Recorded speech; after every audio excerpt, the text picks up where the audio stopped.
What if I tell you that the best way to compare the UFC with other promotions has yet to be done? You see here, Bellator MMA versus Ryzen, cross-promotional event. The UFC does not have this stuff. What they do is, for the most part, they either bring in guys who joined the UFC way too early, like Sergio Pettis, or they bring in guys who joined the UFC way too late and when they were old and past their prime. Like this man, Patricio Pitbull, who joined the UFC when he was 37 years old.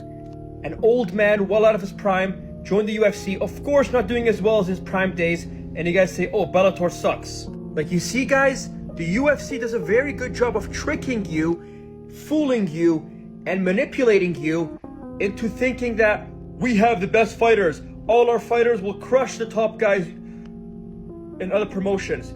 We have the best fighters. It's all media manipulation and fooling. They're very, very good at fooling you and tricking you in thinking that there's no way that there's a good fighter outside the UFC. And in fact, the UFC limits fighters from certain regions. For instance here, they don't want to bring too many Dagestanis because they don't want Dagestanis and Russians to clog up their rosters and beat their top guys. But they still want to tell you, we have the best fighters. We have the best fighters. Our fighters will crush any fighters from other promotions, even our lower fighters. But these guys are very, very good at tricking you and fooling you. Of course, you're gonna go with this guy who sucked in the UFC, and this guy who joined the UFC at 34 years old, mainly fighting guys younger than him, and lost to the greatest in Poirier, Gaethje, and Oliveira, and put on wars against them. And this is a guy who, in my opinion, joined the UFC too late. But with regards to this guy, okay, he sucked. But how about this guy? How about her? How about him? And him?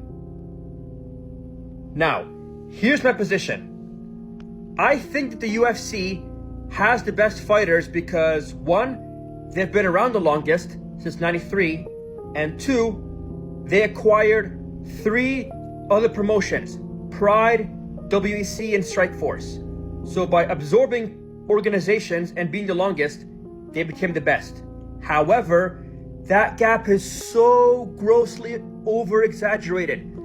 There are people and casuals who tell me that Taito Iwasa can be the PFL champ. Like, yeah, you guys are nothing, casuals.